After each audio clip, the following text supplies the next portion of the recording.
Augusto Nunes, boa noite, seja bem-vindo. Antes de te ouvir, deixa eu acrescentar aqui, porque o senador o Everton Rocha, que é o relator da indicação do Jorge Messias na CCJ do Senado, depois desse cancelamento da sabatina, falou com os jornalistas. Agora há pouco a gente vai acompanhar um trecho. O regimento nunca aconteceu de uma publicação no Diário Oficial não chegar logo em seguida a mensagem com os documentos necessários para a apreciação do Senado Federal. E com esse vácuo, existia a possibilidade do presidente Davi ter duas opções.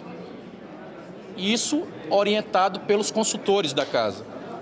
A primeira opção seria ele publicar via Diário Oficial uma notificação ao indicado que foi público para que ele apresentasse no prazo que fosse estabelecido pela Casa para a CCJ essa documentação.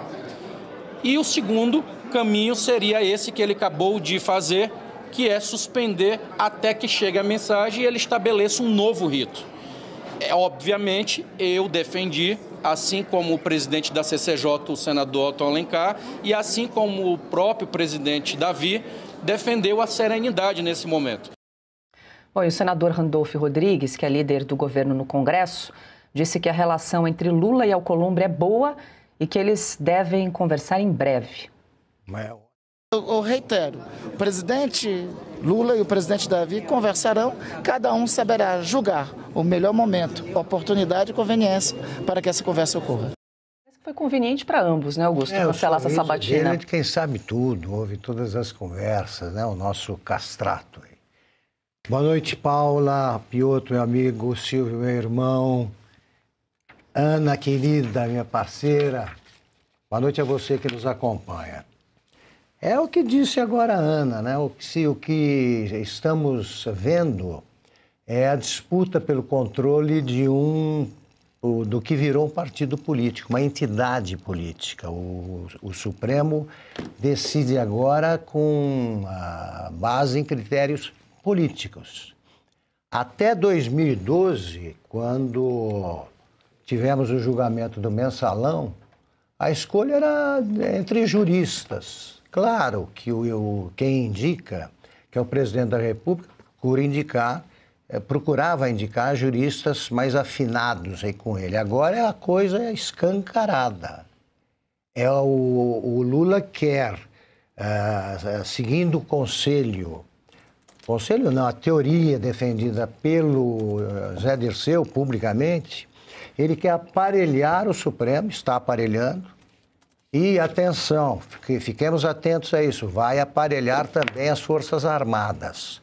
O Zé Dirceu dizia que o grande erro dos primeiros governos do Lula foi não ter nomeado generais de confiança e juízes afinados com as ideias do PT. É o que eles estão fazendo agora.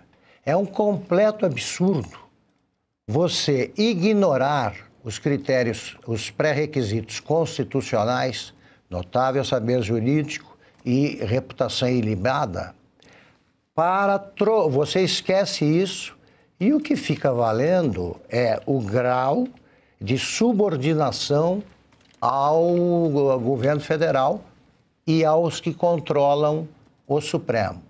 Que para a gente, se fosse uma eleição entre...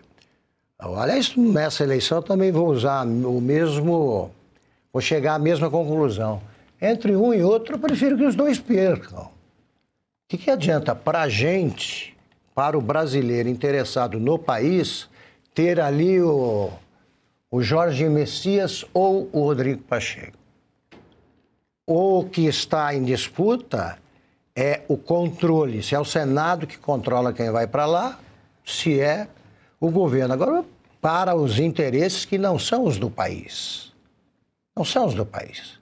Agora, veja bem, você nomeia o Messias, que é uma besta, o Messias, não tem notável saber, não tem saber nenhum. Ele vai ficar lá 30 anos, é isso? 30 anos. Isso nunca acontecia. Quando entra o juiz, assumia com 50 e pouco, perto de 60, e ficava uns 10 anos ali, esse tanto, mostrando que conhecia a Constituição. Agora você quer que dure mais, porque é o tempo de vassalagem que se estende. Eles votam tudo o que o Lula, um dia o Lula morre, o PT, se que continue agindo como uma coisa só, indica, fica dizendo ao ministro como ele deve votar. Essa é a nossa corte, ela não existe mais. Os critérios seguem os critérios que regem o consórcio. Você nomeia alguém que haja como sabujo.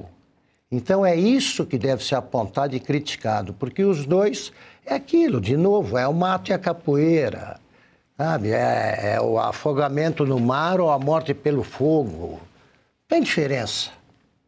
Não tem diferença. É uma escolha que não permite a existência de uma opção sábia. Então, de qualquer forma, o Brasil sai perdendo. É o tipo da disputa que você torce para que os dois percam. As duas instituições. Mas a gente não pode fazer isso porque as instituições são importantes. Só que governadas e dirigidas por cafajestes. Augusto, rapidamente, se me permite, você falou da sanha por controle do PT, né, com a indicação às vagas ao Supremo Tribunal Federal. Me lembrei de um artigo publicado na nossa revista digital pelo nosso editor do site, Edilson Salgueiro, e até compartilho na tela porque a gente gosta de fazer esses links, né, com a nossa revista e com os assuntos que são discutidos todos os dias aqui no programa. A captura do Estado pelo petismo. E aí, recomendo fortemente a leitura. Em dado momento, ele diz o seguinte aqui no texto, aspas, o que une as três frentes, STF, Senado e Exército, é o método. Lula não tenta controlar instituições declaradamente, ele não precisa disso. Move-se lentamente, sempre sob o amparo de justificativas republicanas, com gestos que parecem administrativos, mas que carregam o veneno da irreversibilidade institucional. Perfeito. Só posso acrescentar uma questão? Claro. A gente fala de crises institucionais no país e a gente vê o que se transformou o Supremo Tribunal Federal ou as relações do Executivo com o Supremo para, digamos, encolher o Congresso. Eu vou pegar os interesses os quais, obviamente, se movimentam ou fazem movimentar o presidente do Senado e do Congresso, Davi Alcolumbre, é algo que a gente pode discutir, digamos, à parte. Mas quando ele diz assim, é sem precedente, de fato é sem precedente, porque uma vez que você publica no Diário Oficial, você formalizou o país. A carta, diz o regimento, tudo bem, ela é necessária. Mas você não envia a carta. Sim, tem uma insegurança do governo em relação aos votos do Messias. Isso para mim está muito claro. Agora, você não envia, é mais um capítulo que o governo Lula acaba com a instituição no país.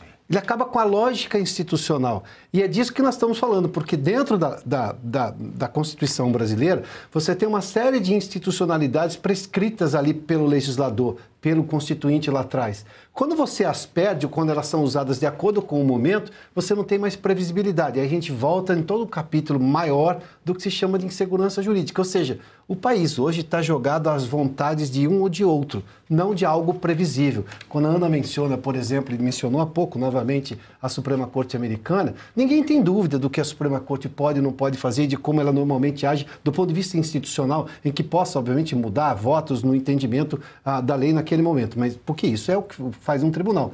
Mas você tem a absoluta convicção que ela não vai fazer um discurso. Um justice americano não vai fazer um discurso num conference court da UNE. Hoje não, você não tem nenhuma certeza do que vai ser ou do que é o Supremo Tribunal Federal. E tampouco qual vai ser a relação do governo com o Congresso ou com o Supremo Tribunal Federal.